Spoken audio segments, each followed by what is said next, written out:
Some of you may have seen this on the news a month and a half ago. That's the Oroville Dam spillway.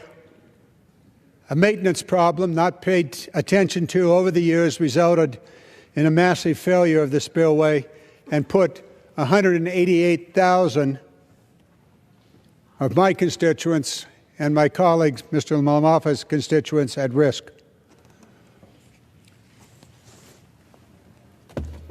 This is the Interstate 5 bridge in Washington State connecting the United States to Canada. It collapsed. We could put up other bridges, Minnesota, etc. What we're talking about tonight is infrastructure. Not just about infrastructure, and the President wants $1 trillion infrastructure program, and we await his proposal. It would be good. We'd put millions of Americans to work if we were to have that infrastructure program.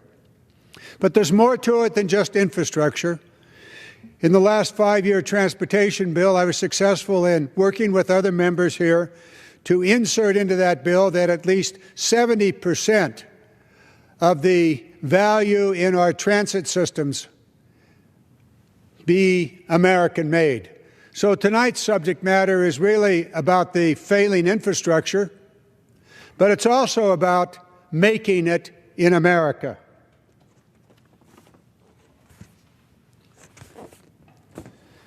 This is a subject matter that for 7 years I've talked about on the floor here.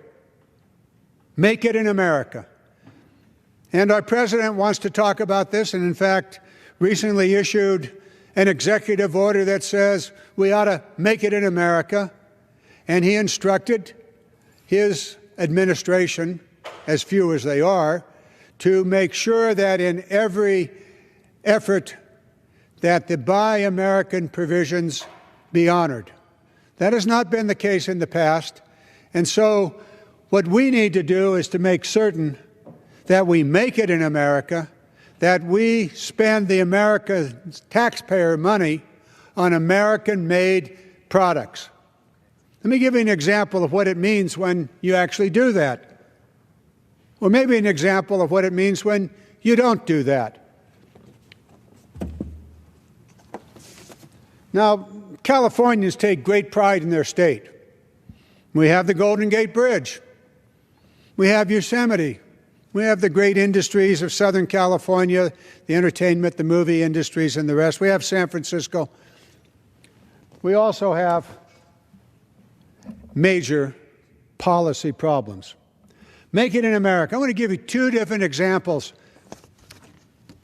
The San Francisco Bay Bridge, now completed. It's a beautiful bridge. And it replaces an old bridge that was built in the 30s that was seriously deficient. However, it was made with a large input of Chinese steel. It actually came in $3.9 billion over budget. But we did provide some 3,000 jobs in China, and we allowed the Chinese steel industry to build a new steel mill to be able to produce the very high-quality steel that was supposed to be in the bridge.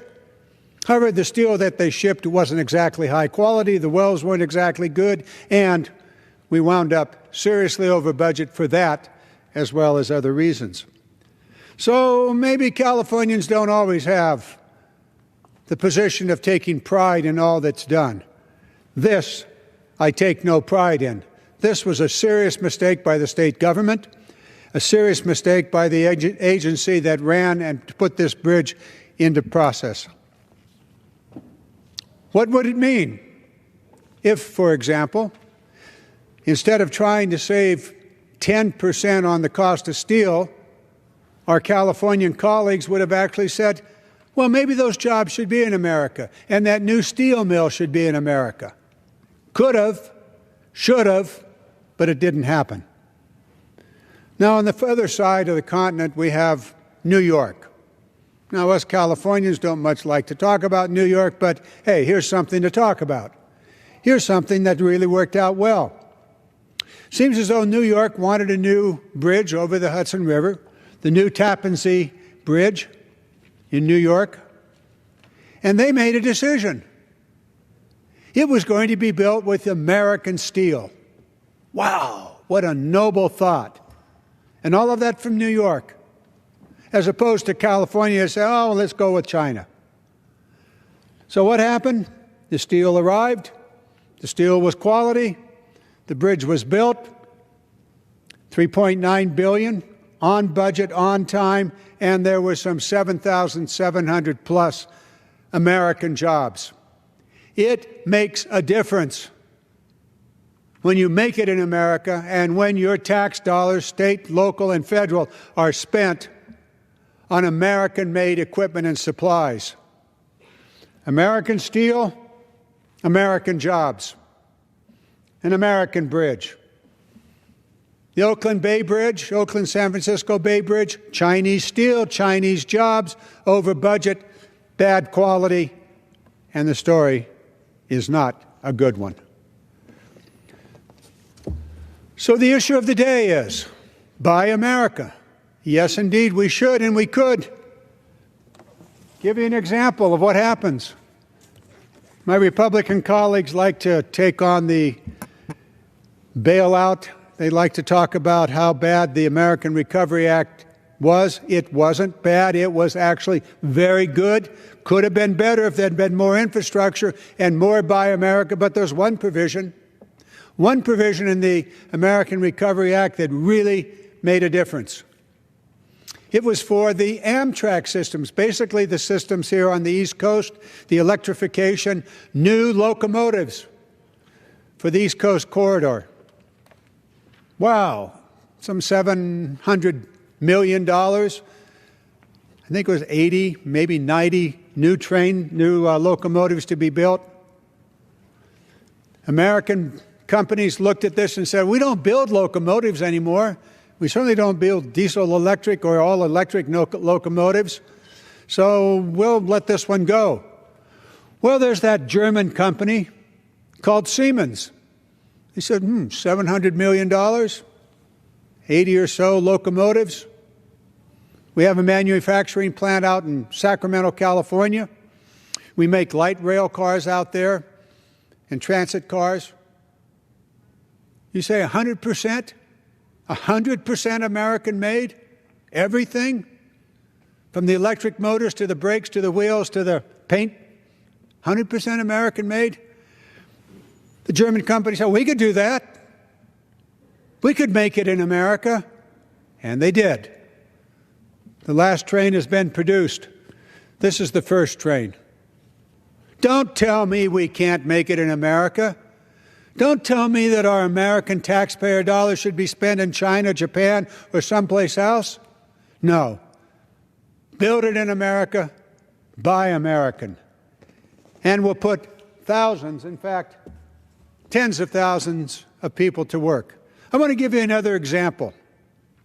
The American maritime industry has been in a very steep decline for the last 4 decades. Following World War II, we had over 1,500 American ships.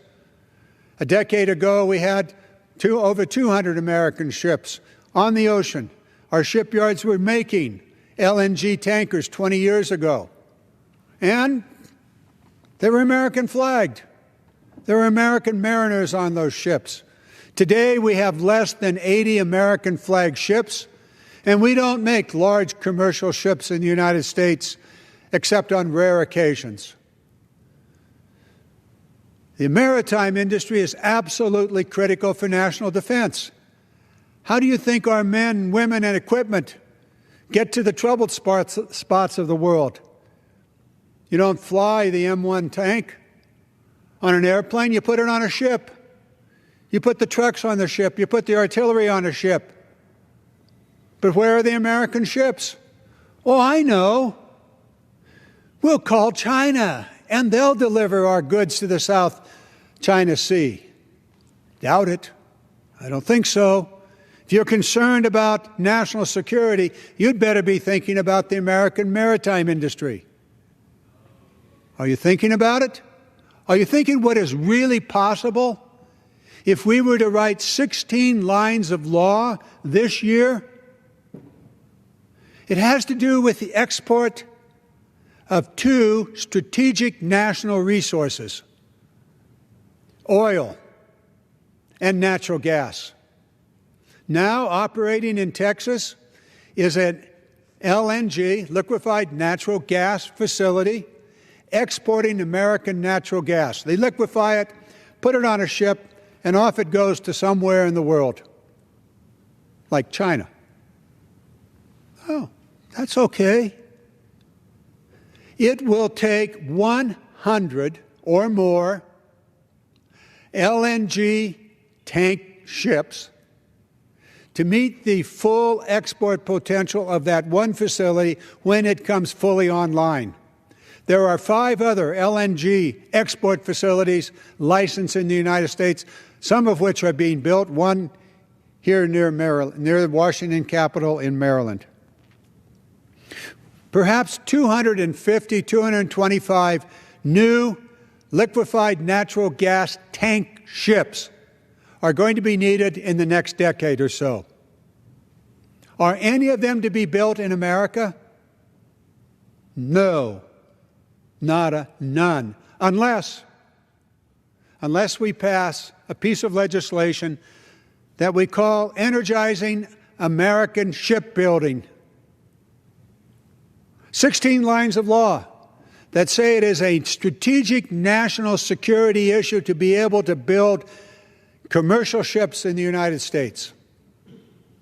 And the export of an equally strategic national asset, LNG and crude oil, should be on those ships. This is not new policy.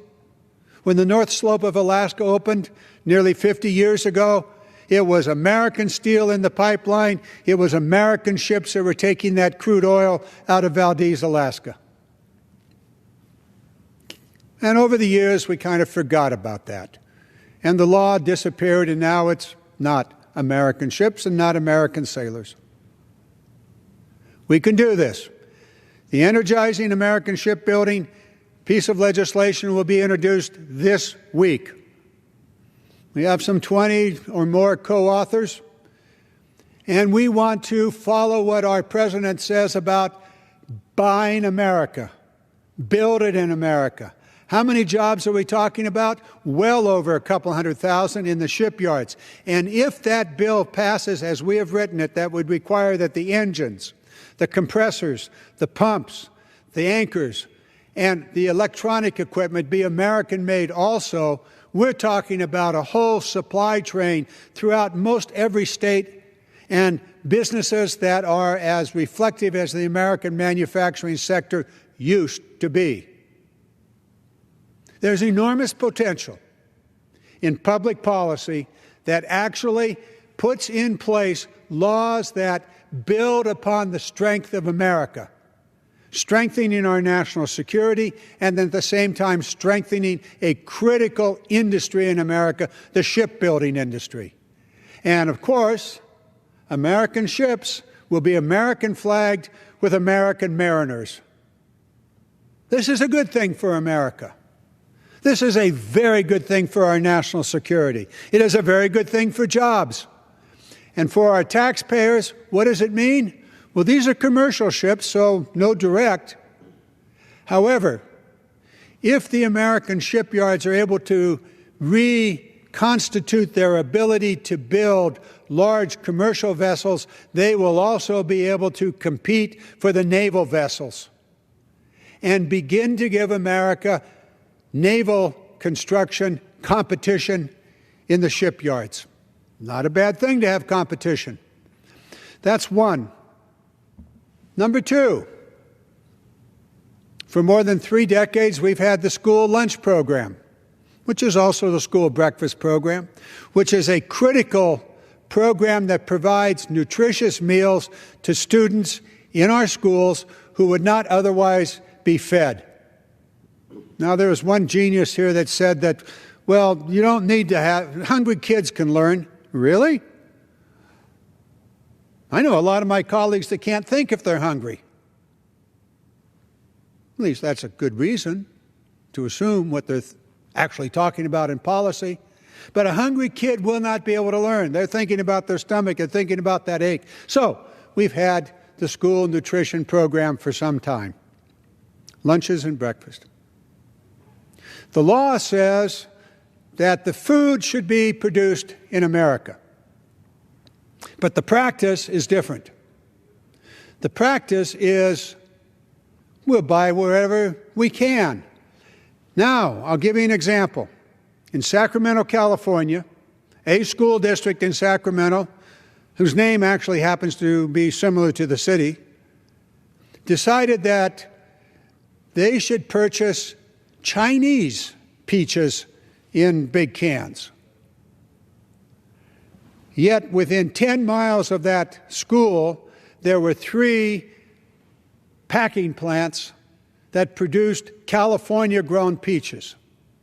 It turns out that the Chinese peaches have some label on it that says organic. Right. Now there's a label you can believe. Turns out that they're really not too organic at all. So in terms of quality, in terms of food that is produced domestically and locally, the Buy America provisions that have been in the law for the school lunch and breakfast program need to be observed by school districts across this nation. And so we've introduced another bill called American Food for American Schools. It doesn't change the basic requirement that the food be American-produced food by our farmers and by our packing houses and by the facilities that take that food and bring that nutritious meal to the schools. No, it simply says that school districts can no longer ignore the law, that they're going to be required to follow the law, to report and to seek a waiver if the cost of domestically grown peaches grown within 10 miles of the Sacramento School District, are too expensive compared to peaches that are imported from China or some other part of the world. They could seek a waiver. They could prove that those peaches are nutritious, that they are not somehow contaminated. We've done the studies, and there's some question about whether there is or is not contamination. But I know that in California we have the strictest laws concerning the quality of the food, both on the tree and in the can. I want our students to have the best. But if the cost is way out of line, a waiver can be sought and granted. But no more willy-nilly not paying attention to the law, which says American food for American schools, and now there will be somebody watching to make sure that that law is followed. I would also add that in the California legislature, a similar bill is now being pushed through the California legislature. So once again, it comes back to this issue. Do you want to grow the American economy? Do you want to use our taxpayer money to support American jobs, American manufacturing? Or are you willing just not to worry about it and let the jobs go wherever they may? I'm still trying to find who it was. Maybe one of my colleagues here in the House of Representatives or a senator, but quite probably some staff person. And when they wrote the American Recovery Act, they said, great, we need new electric locomotives on the Eastern Corridor. And they said 100% American made. Hundreds of jobs in Sacramento building these, and the electric engines, the brakes, the steel, all the rest of it, all gathered from America. 100% American made. So don't let anybody tell you it can't be done. We write the law, it will be done. Those LNG ships, those oil tankers that will take our crude oil and ship it around the world, those can be built in America, in the American shipyards, with American welders and plumbers and boilermakers and naval architects and American businesses providing the jobs here in the United States. It's possible. But colleagues, It takes a law. That's our business. To pass laws that support the American jobs, that support American businesses, just like the American Recovery Act. 16 lines of law.